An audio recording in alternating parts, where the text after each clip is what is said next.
Alhamdulillah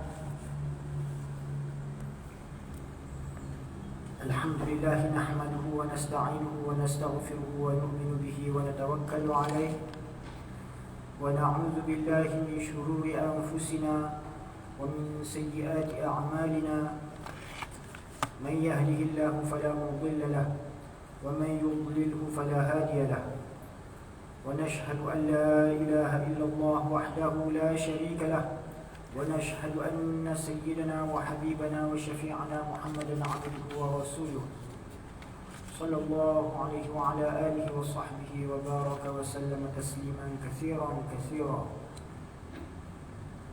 أما بعد فإن أصدق الحديث كتاب الله تعالى وخير الهدي هدي محمد صلى الله عليه وسلم وشر الأمور محدثاتها وكل محدثة بدعة وكل بدعة ضلالة وكل ضلالة في النار سبحانك لا علم لنا إلا ما علمتنا إنك أنت العليم الحكيم ولا حول ولا قوة إلا بالله العلي العظيم رب اشرح لي صدري ويسر لي أمري واحلل عقدة من لساني يفقه قولي قال المؤلف رحمه الله تعالى ونفعنا بعلومه آمين.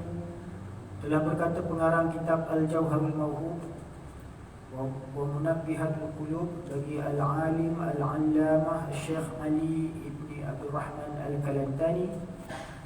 Kita masih lagi pada bab yang ke-30,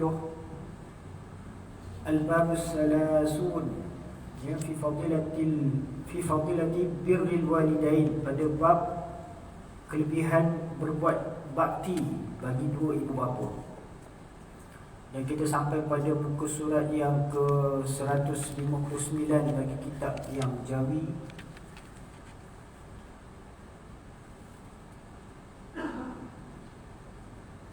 Pada baris yang ke-11 dari atas. Dan bagi kitab yang terjemahan Rumi pada muka surat 309. Dan dihikayatkan bahawasanya Nabi Sulaiman alaihissalam adalah ia berjalan pada hawa antara langit dan bumi hingga sampai kepada satu laut yang sangat dalam. Maka melihat ia satu tempat ombaknya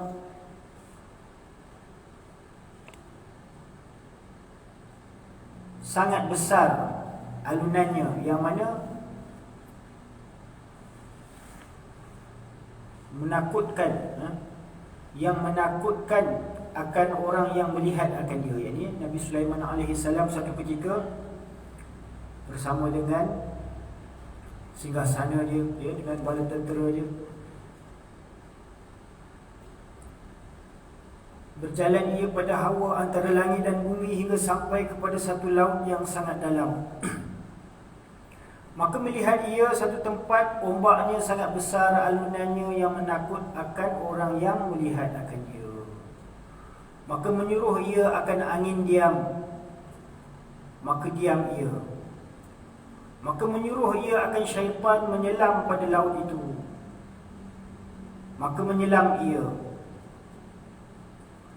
Maka tiada sampai kepada akhirnya, maka keluar ia. Ini laut itu begitu dalam, sehingga kan apabila Nabi Sulaiman alaihissalam menyuruh syaitan pergi menyelam ke dalam laut itu, ya, setelah ombaknya ditenangkan dengan berkat doa Nabi Sulaiman alaihissalam, ya,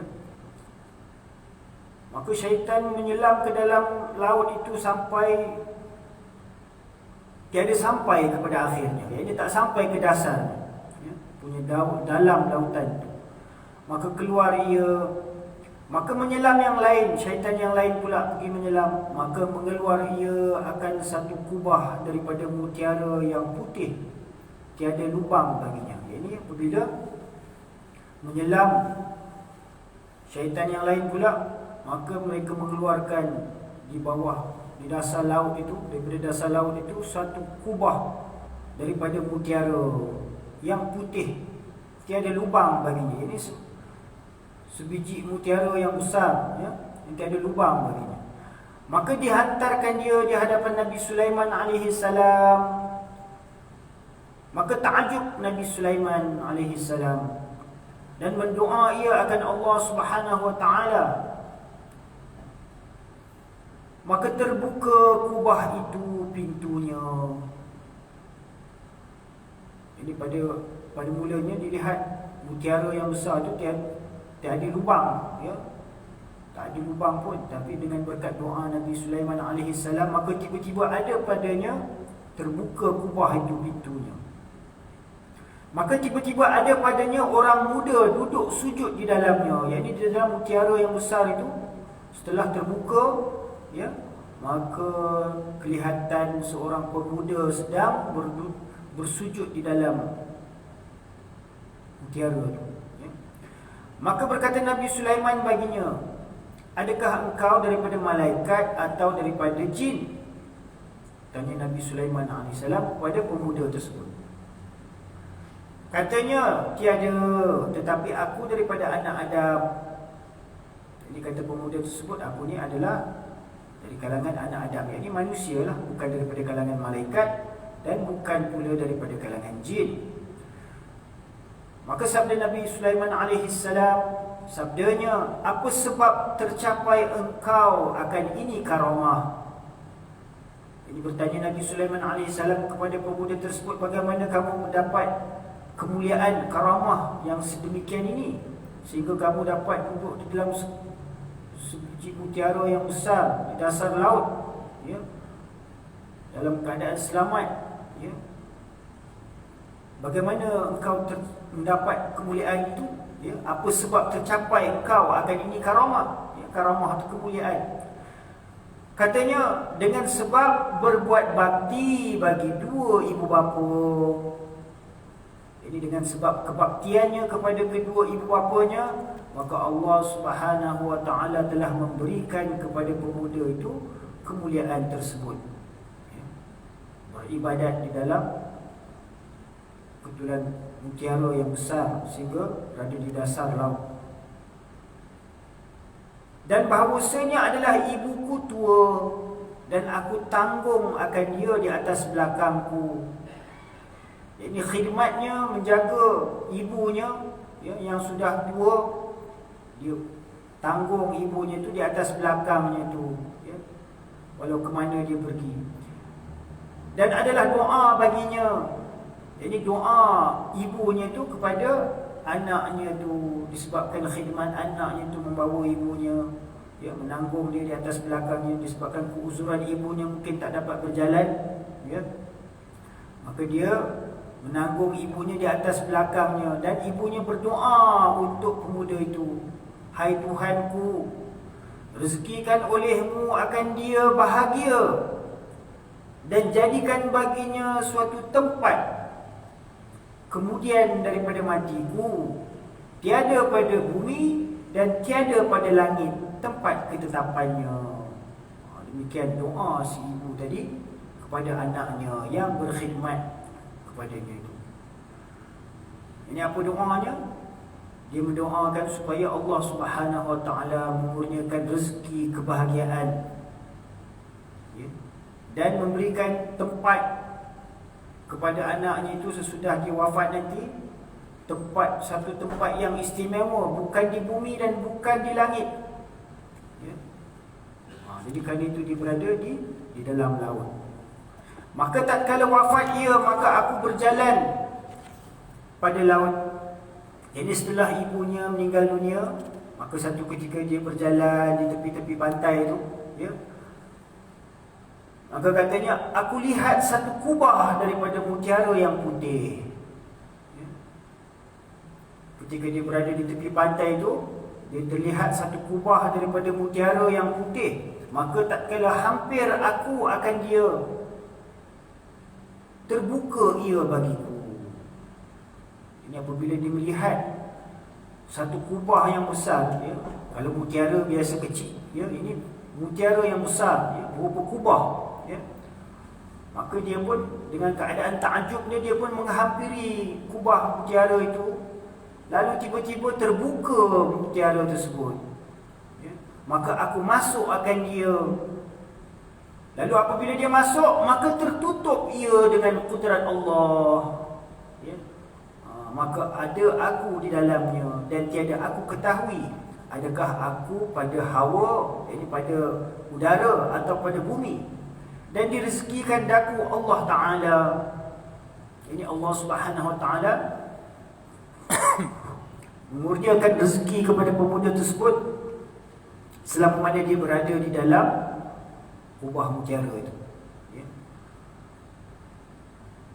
Sabda Nabi Sulaiman alaihi salam, betapa datang rezeki engkau padanya? Bagaimana rezeki kamu perolehi di dalam kubah mutiara itu, di dasar laut lagi? Jadi dengan keadaan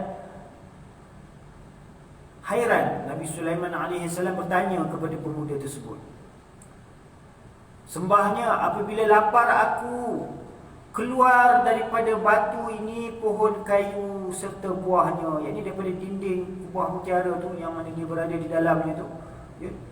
Apabila dia lapar, maka Allah Subhanahu Wa Taala keluarkan daripada batu-batu di dalam mutiara tu pohon kayu serta buahnya, dan keluar daripadanya air putih seperti laban, yakni seperti susu, terlebih manis daripada madu, dan terlebih sejuk daripada air embun. Jadi Allah Subhanahu Wa Taala tetap memberikan rezeki kepada pemuda tersebut walaupun dia berada di dalam kubah mutiara di dasar laut. Maka apabila puas aku, hilang ia. Ini apabila dia telah diberikan keinginannya nak makan, nak minum, maka kemudian hilang pohon tersebut, ya? Dan air tersebut pun hilang dia punya tempat keluar dia. Sabda Nabi Sulaiman alaihi salam, betapa engkau ketahui malam dan daripada siang? Jadi bagaimana kamu dapat mengetahui, ya, perubahan siang dan malam tu? Sembahnya, apabila keluar fajar subuh, putih kubah, dan aku ketahui bahawasanya siang hari. Jadi apabila kubah mutiara tu, ia mungkin gambarnya macam cermin, ya.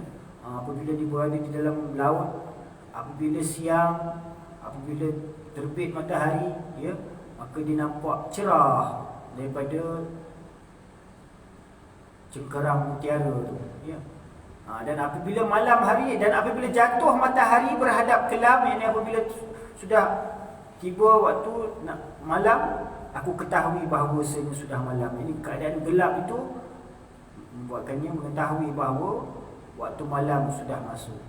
Maka meminta doa Nabi Allah Sulaiman akan Allah Ta'ala, maka bertangkup balik kubah itu dan ia di dalamnya.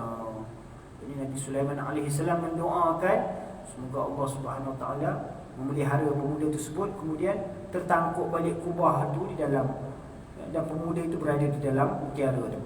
Maka jadilah ia seperti telur burung na'amah, burung kasawari. Macam kita nampak telur burung kasawari besar, ya. Maka turun ia ke dalam laut, kembali ia semula ke dalam laut, ya. Itu karamah yang Allah Subhanahu Wa Ta'ala kurniakan kepada seorang pemuda yang berkhidmat kepada ibunya yang uzur, ya. Dan dengan keberkatan doa ibunya tadi itu, maka Allah memberikan kemuliaan tersebut, yang mana dia dapat beribadat, ya, di dasar laut, ya. Hikayat, ini sebuah lagi hikayat dan cerita daripada Tawus Al-Yamani, adalah seorang lelaki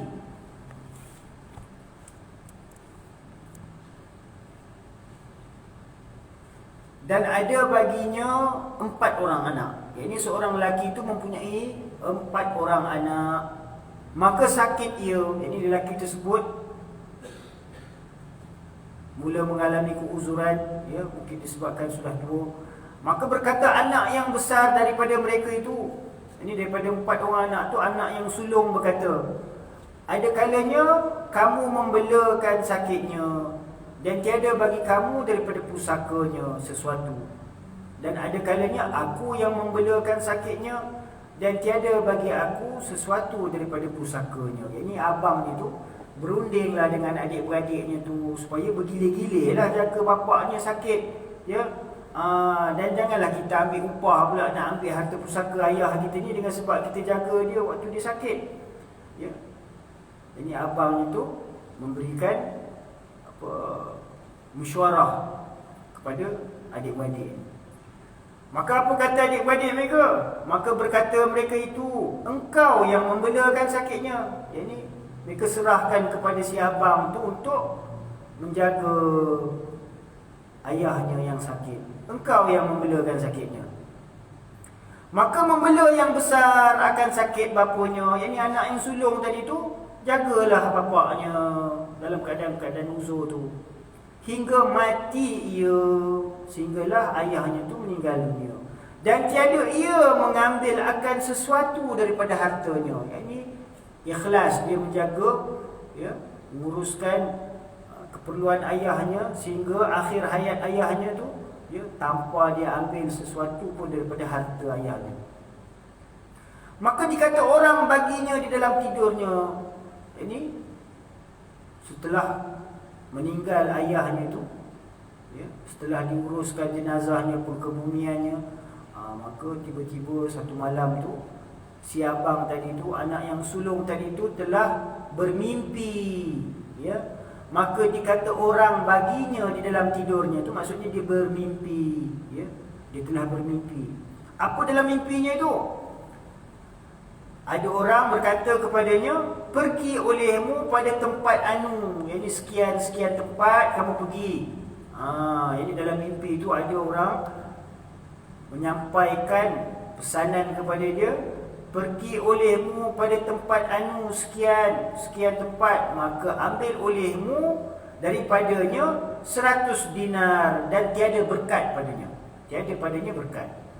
Ini dalam mimpi tu ada orang memberitahu dia, kamu pergi suatu tempat tu, sekian-sekian tempat tu, di situ ada duit, kamu ambil 100 dinar dari situ, tapi 100 dinar tu tiada berkat. Kalau nak pergi ambil, kalau tak nak tak payah ambil, ya. Jadi apabila tiba waktu pagi, dia ceritakanlah mimpi itu kepada isterinya. Malam tadi abang bermimpi, ya, ada orang bagi tahu, pergi tempat sekian-sekian tu ambil 100 dinar, tapi tiada berkat, ya. Maka berpagi-pagi menyebut ia akan demikian itu bagi isterinya. Ini dia ceritakanlah ahwal mimpinya tadi kepada isterinya. Apa kata isterinya? Katanya, pergi ambil olehmu akan dia. Ini si isteri tu dah, ya, mungkin berakhir dengan 100 dinar itu. 100 dinar tu banyak tu, ya. Jadi kita pergilah ambil. Namun si suami enggan. Maka enggan suaminya. Jadi dia tak nak pergi ambil. Sebab apa? Tiada berkat. Kalau 100 dinar pun tak ada berkat, buat apa pergi ambil, ya? Dia tak pergi ambil. Kemudian pada malam yang seterusnya, pada malam yang kedua, dan pada malam yang kedua dikatakan orang baginya, dia bermimpi lagi. Ada orang bagi tahu kepada dia, pergi olehmu pada tempat anu sekian, maka ambil olehmu padanya 10 dinar dan tiada padanya berkat. Pada malam yang kedua, ada lagi orang datang bagi tahu kepada dia supaya pergi ambil duit lagi 10 dinar pula. Semalam 100 dinar tak pergi ambil, hari ni tinggal 10 dinar. 10 dinar tu pun banyak tu, ya. Tapi tiada padanya berkat. Kalau nak pergi ambil, kalau tak nak tak payah pergi ambil. Jadi pada esok paginya dia cerita kepada isterinya, maka meloba akan dia oleh isterinya atas mengambil si isteri tu. Loba lah. Jadi begitu berahi nak pergi ambil 10 dinar tu, ya, maka enggan ia. Namun si suami tu tetap enggan daripada mengambilnya. Dan pada malam yang ketiga dikatakan baginya pula, pada malam yang ketiga dia bermimpi lagi. Namun kali ini kata orang tu apa? Pergi olehmu kepada tempat anu sekian, maka ambil olehmu daripadanya 1 dinar dan ada padanya berkat. Di sini dia pun pergi mengambil ia. Ya, apabila dia mendapat mimpi tersebut, ya, walaupun 1 dinar, tapi dinyatakan bahawa ada berkat pada wang tu, ya. Maka pada keesokannya dia pun pergi mengambil ia, kemudian keluar ia kepada pekan. Yang selepas dia pergi ke tempat tu, tengok memang ada 1 dinar, dia pun ambil, ya. Dan dia keluar ke pekan. Maka tiba-tiba berjumpa ia dengan lelaki menjual ikan 2 ekor, ya. Baru dapat 1 dinar, tiba-tiba berselisih pula dengan penjual ikan. Ikan yang dijual pun 2 ekor saja, ya. Maka berkata ia, berapa ni? Berapa nak jual ikan 2 ekor ni? Katanya 1 dinar. Maka dibelinya akan dia dengan 1 dinar. Ini 2 ekor ikan tu dibeli dengan harga 1 dinar. Kemudian dibawa ke rumahnya, ya. Namun dalam mimpi tadi dia kata apa? 1 dinar itu ada padanya berkat. Maka dengan 1 dinar itu dibelinya ikan 2 ekor, kemudian dibawa ke rumahnya, dibelah akan 2 ikan itu. Siang-siang ikan tu, maka didapatnya di dalam perut tiap-tiap satu daripada keduanya 1 mutiara. Yang ini 2 ekor ikan, dalam 1 perut ikan ada sebiji mutiara, dalam perut 2 ikan tu ada 2 biji mutiara, ya. Maka didapatnya di dalam perut tiap-tiap satu daripada keduanya 1 mutiara yang tiada pernah melihat manusia seumpamanya. Yang ini begitu indah keadaan mutiara tersebut yang tak pernah dilihat oleh manusia yang seumpamanya. Yang ini seumpama mutiara tu lah, ya. Tak terbanding kecantikan, keindahan yang terlihat pada mutiara tu sepasang. Maka membawa ia dengan salah satu daripada 2 mutiara itu kepada Malik. Jadi lelaki tersebut dia bawa 1 biji daripada mutiara itu pergi bertemu dengan Malik. Malik tu siapa? Raja lah, raja di tempat dia tu, ya. Maka berkata Malik, tiada patut melainkan ada saudaranya. Ini kata si raja, kalau mutiara macam ni selalunya dia berpasang, ya. Tiada patut melainkan ada saudaranya. Yang ni mesti ada sepasang lagi, mesti ada sebiji lagi. Maka berkata ia, ada padaku saudaranya. Jadi berkata lelaki tersebut, memang ada, yang aku simpan. Ada 1 lagi, sebiji lagi di rumah. Kata raja itu, bawa olehmu kepadaku hingga aku beri akan dikau ganda barang yang aku beri. Jadi si raja pun apabila dapat tahu kata pemuda itu bahawa ada lagi sebiji lagi, sepasang, ya, maknanya raja pun memerintahkan dia supaya bawa kepada raja, dan dia akan memberikan ganjaran yang berlipat kali ganda. Maka mendatang ia dengan dia kepada Malik, yakni kepada raja tersebut, dibawanya kedua-dua biji mutiara itu. Maka memberi Malik akan barang yang dijanjinya harga yang amat banyak, iaitu 60,000 dinar. Allahu Akbar. Dia jauh berlipat kali ganda daripada malam yang pertama. Itu 100 dinar dia. Ini 60,000 dinar, ya, dengan sebab dia ambil yang berkat daripada 1 dinar, ya. Kemudian melihat ia di dalam tidurnya, iaitu selepas dia menerima penghargaan tersebut daripada raja, kemudian dia bermimpi. Melihat ia di dalam tidurnya akan orang berkata baginya, inilah sekaliannya dengan berkat hormat bakti engkau kepada bapa engkau yang dibalaskan pada dunia. Ini Allah Subhanahu Wa Taala memberikan keberkatan hidup kepada pemuda tersebut, ya, kepada lelaki tersebut disebabkan khidmat baktinya kepada ayahnya yang ketika mana sakit dijaganya tanpa mengharapkan sebarang balasan ataupun harta pusaka daripada ayahnya. Jadi dia ikhlas memelihara, menjaga, membela ayahnya yang dalam keadaan uzur, ya.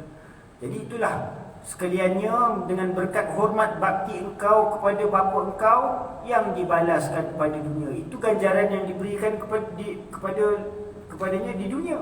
Di akhirat, maka betapa yang dibalas Allah Ta'ala di dalam akhirat, maka iaitu yang terlebih afdal. Jadi ganjaran yang disediakan oleh Allah Subhanahu Wa Ta'ala untuk orang-orang yang berbakti kepada kedua ibu bapanya, ya, di dunia juga Allah Subhanahu Wa Ta'ala akan memberikan pemurniaan, keberkatan, kebaikan, ya, dan begitu juga di dalam kehidupan akhirat. Dan sabda Nabi alaihi salam, man wada'a ta'aman tayyiban fi baitihi wa akalahu duna walidayhi ahramahu Allahu laziza ta'amil jannah. Man wada'a ta'aman tayyiban, barang siapa yang meletakkan makanan yang baik fi baitihi, di dalam rumahnya, wa akalahu, dan telah memakannya, duna walidayhi, selain daripada kedua ibu bapanya, yakni makanan yang dibawa kembali ke rumah tu diberi makan tapi tak kepada kedua ibu bapanya, tak diutamakan kepada kedua ibu bapanya, habis makanan tu adik-beradik yang sapu, ya, ahramahu Allahu laziza ta'amil jannah, nescaya diharamkan dia oleh Allah Ta'ala akan kelazatan makanan di dalam syurga. Jadi kita kadang-kadang kita buat balik makanan, beli kat pasar malam ke, tak kira lah beli dekat restoran ke, ya, kita buat balik. Kalau ada kedua ibu bapa kita di dalam rumah tu, maka kita pelawa, hidangkan kepada kedua ibu bapa kita terlebih dahulu. Utamakan hidangan tersebut, ya, makanan yang baik itu kita sediakan, kita hidangkan kepada untuk kedua ibu bapa kita. Tak kira lah dia nak makan bagi habis ke tak habis ke. Kadang-kadang orang tua kita tu bukan dia nak makan bagi habis pun, dia nak rasa je, ya. Jadi kita hidangkan supaya menggembirakan mereka, ya. Barang siapa menghantarkan makanan, ya, yang baik pada rumahnya dan memakan ia akan dia, tiada dua ibu bapanya, jadi diharamkan dia, Allah Ta'ala akan lazat makanan syurga. Dan sabda Nabi alaihi salam, man bata syab'anan rayyanan wa ahadu walidayhi jay'anun aw 'atshanun hasyarahu Allahu yawmal qiyamati jay'anan wa 'atshanan wa lam yastahyi Allahu ta'ala min 'azabihi yawmal qiyamah. Man bata syab'anan rayyanan, barang siapa bermalam padahal ia dalam keadaan kenyang dan puas dahaganya, wa ahadu walidayhi jay'anun aw 'atshanun, sedangkan salah seorang daripada kedua ibu bapanya sedang dalam keadaan lapar atau dahaga, ya. Si anak kenyang tapi dibiarkan ibu bapanya itu dalam keadaan lapar dan dahaga. Hasyarahu Allahu yawmal qiyamati jay'anan wa 'atshanan, maka nescaya di akhirat nanti dihasyarkan dia Allah Ta'ala pada hari kiamat padahal ia lapar dan dahaga. Yakni pada hari kiamat nanti dia akan mengalami kelaparan dan dahaga. Walam yastahyillahu ta'ala min azabihi yaumal qiyamah, dan tiada malu Allah Ta'ala daripada menyiksa akan dia pada hari kiamat. Ini untuk Allah Subhanahu Wa Ta'ala menyiksa, ya, adalah pasti, ya. Mana Allah Subhanahu Wa Ta'ala tanpa ada segan silu, tiada malu untuk menyiksa orang yang membiarkan ayah dan ibunya dalam keadaan lapar dan dahaga sedangkan dia tidur dalam keadaan kenyang. Dan tersebut di dalam Ihya sabda Nabi SAW bahawasanya syurga itu didapat akan baunya daripada perjalanan 500 tahun. Yakni syurga tu harum baunya, ya. Sebelum nak sampai ke pintu syurga tu 500 tahun lagi nak sampai tu pun dah bau dah keharuman syurga tu, ya. Dalam perjalanan daripada titik Sirat tu nak pergi sampai masuk syurga tu pun dah bau dah harum dia. 500 tahun punya perjalanan tu dah boleh bau dah. Namun dan tiada mencium akan baunya oleh orang yang menderhaka akan dua ibu bapanya, dan tiada mencium oleh orang yang memutuskan rahim. Ini dua golongan yang tidak akan dapat mencium bau syurga, ya. Iaitu yang pertama, orang yang menderhaka akan dua ibu bapanya, Dan yang keduanya adalah orang yang memutuskan tali silaturahim. Ini hubungan persaudaraan, ya. Jangan kita putuskan persaudaraan, tali persaudaraan, ya, antara sesama adik-beradik, apatah lagi kaum keluarga, sanak saudara. Perlu kita sentiasa hubungkan tali silaturahim tadi. Ini persaudaraan kita dengan adik-beradik, dengan saudara mara, sepupu, ya, dan sebagainya. Dan sabda Nabi alaihi salam, man rafa'a yadahu liyadriba ahada walidayhi ghullat yaduhu yawmal qiyamah, ghullat yaduhu yawmal qiyamati ila 'unuqihi mashlulatan. Qalu ya Rasulullah sallallahu alaihi wasallam, wa in darabahuma? Qala tuqta'u yaduhu qabla an yajuza 'ala as-sirati wa tadribuhu al-malaikah. Ini sabda Nabi sallallahu alaihi wasallam, man rafa'a yadahu liyadriba ahada walidayhi, barang siapa yang mengangkat tangannya untuk memukul salah seorang daripada dua ibu bapanya. Ini dia angkat tangan, baru angkat tangan nak pukul, belum pukul lagi.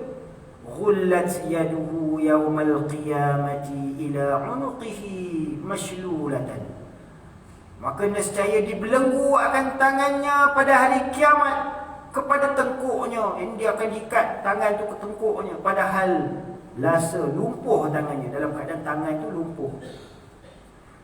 Maka berkata para sahabat sembah mereka itu, ya Rasulullah sallallahu alaihi wasallam, wa in darabahuma, jikalau dia pukul, ia akan keduanya. Ya Rasulullah, dan jika memukul ia akan keduanya. Tadi baru angkat tangan macam nak pukul, dia baru angkat tangan pun Allah Subhanahu wa taala dah belenggu tangan tadi di tengkuk hari kiamat nanti. Sahabat bertanya, kalau dia pukul salah seorang daripada kedua ibu bapanya itu, sabdanya, tuqta'u yaduhu qabla an yajuza 'ala as-sirati wa tadribuhu al-malaikah. Maka sabda Nabi sallallahu alaihi wasallam, dipotong akan tangannya dahulu daripada lalu atas sirat. Jadi sebelum menempuh tetian sirat tu, tangannya akan dipotong siap-siap, disebabkan tangan itu telah memukul salah seorang daripada kedua ibu bapanya. Dan apa lagi akibat yang akan diterima? Dan dipukul akan dia oleh malaikat, ya? Malaikat pun akan belasah dia sebelum dia menempuh titik sirat tadi. Demikianlah, ya, keadaan orang yang menderhaka kepada kedua ibu bapanya ataupun salah seorang daripada kedua ibu bapanya. Dan riwayat daripada Muhammad bin Ka'ab Al-Quradi katanya, mati seorang lelaki pada zaman Nabi Isa alaihi salam, dan adalah ia menderhaka bagi ibunya.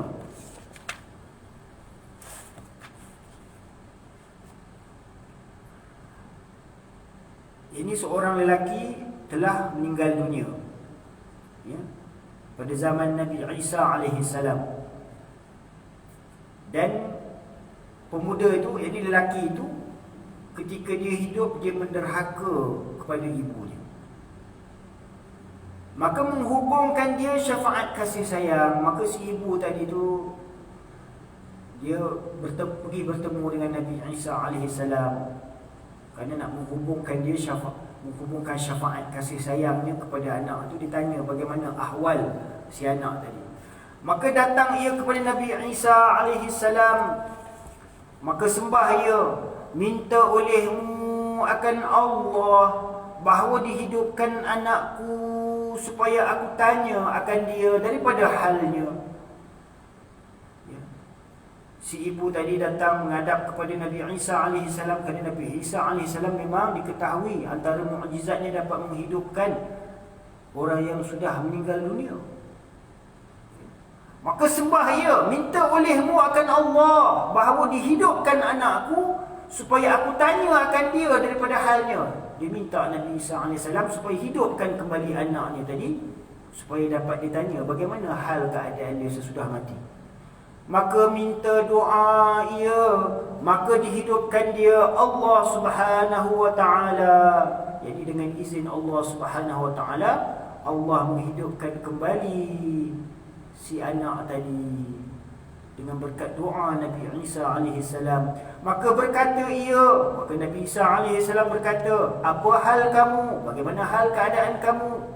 Maka katanya, hai ibuku, tiap-tiap jerkah yang aku jerkah pada muka engkau itu diteriakkan oleh malak khazin an-nar. Jadi malak khazin an-nar tu malaikat yang menjaga neraka.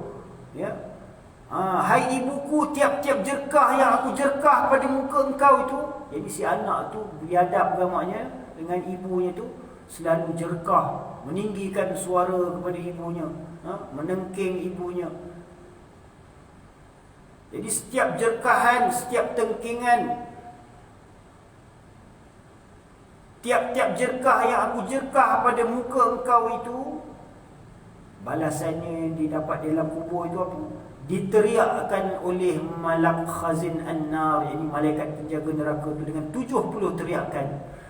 Ini teriak malaikat penjaga neraka tu jauh lebih menakutkan lah. Kalau kita dengar teriakan, ya, kita pun dengar teriak tu macam nak luruh jantung. Kalau orang jerkah kat kita, ya tak? Ini kalau malaikat yang menjaga neraka tu teriak, Allahu Akbar, ya, mungkin gugur habis, hancur habis semua jantung-jantung namanya, ya. Jadi dengan setiap jerkahan yang diberikan kepada ibunya itu, maka Allah Subhanahu wa taala membalas dengan teriakan jerkahan daripada malaikat penjaga neraka, 70 kali teriak. Tiap-tiap satu teriaknya seperti bahawasanya ahli al-masyriq dan ahli al-maghrib teriak atasku sekaliannya. Jadi dengan satu teriakan malaikat tadi, seolah-olah seperti sekalian manusia, sekalian ahli masyriq dan ahli maghrib, ini seperti seluruh manusia dan jin daripada timur dan barat ni sedang berteriak ke atasnya. Itu baru satu teriakan malaikat. Dirasa seolah-olah seperti teriakan seluruh manusia dan jin dari timur dan barat sedang berteriak ke atasnya. Wallahu a'lam wa ilmuhu atam. Insya-Allah, ya, semoga Allah Subhanahu wa taala memberikan kita taufik dan hidayah untuk kita sentiasa berbakti kepada kedua ibu bapa kita, ya. Jika mereka masih hidup, kita berikan perkhidmatan kita, lihat apakah keperluan-keperluan mereka, dan jika mereka sudah meninggal dunia, hendaklah kita doakan keampunan untuk mereka. Semoga Allah Subhanahu wa taala memberikan kebaikan untuk kita dalam kehidupan dunia dan akhirat, ya. Insya-Allah, mudah-mudahan Allah Subhanahu wa taala beri manfaat kepada kita daripada pengajian kita pada malam ini. Mudah-mudahan saya dapat manfaat dan tuan-tuan dapat manfaat. Dan apa yang baik itu daripada Allah, yang tidak baik itu daripada kelemahan diri saya. Mudah-mudahan kita dapat sampaikan apa yang kita dengar pada malam ini kepada ahli keluarga kita, kepada anak-anak kita, ya, supaya mereka dapat berkegairahan untuk sentiasa berbakti kepada kedua ibu bapa kita, insya-Allah, ya. Mudah-mudahan Allah Subhanahu wa taala memberi manfaat. Kita doa. A'udzubillahi minasyaitonirrajim. Bismillahirrahmanirrahim. Alhamdulillahi rabbil alamin, wassalatu wassalamu ala asyrafil anbiya'i wal mursalin wa ala alihi washabbihi ajma'in. Allahumma shalli ala sayyidina Muhammad wa ala ali sayyidina Muhammad. Allahumma anfa'na bima 'allamtana wa 'allimna ma yanfa'una wa zidna 'ilma. Rabbana zidna 'ilma, Rabbana zidna 'ilma, Rabbana zidna 'ilma. Allahumma ahyina bihayatil ulama wa amitna bimauti syuhada wa ahsyurna fi zumratil awliya wa adkhilna al-jannata ma'al anbiya alaihim salatu wassalam. Rabbana atina fid dunya hasanatan wa fil akhirati hasanatan wa qina azaban nar. Wa sallallahu ala sayyidina Muhammadin wa ala alihi wa sahbihi ajma'in. Subhana rabbika rabbil izzati amma yasifun wa salamun ala al-mursalin walhamdulillahi rabbil alamin.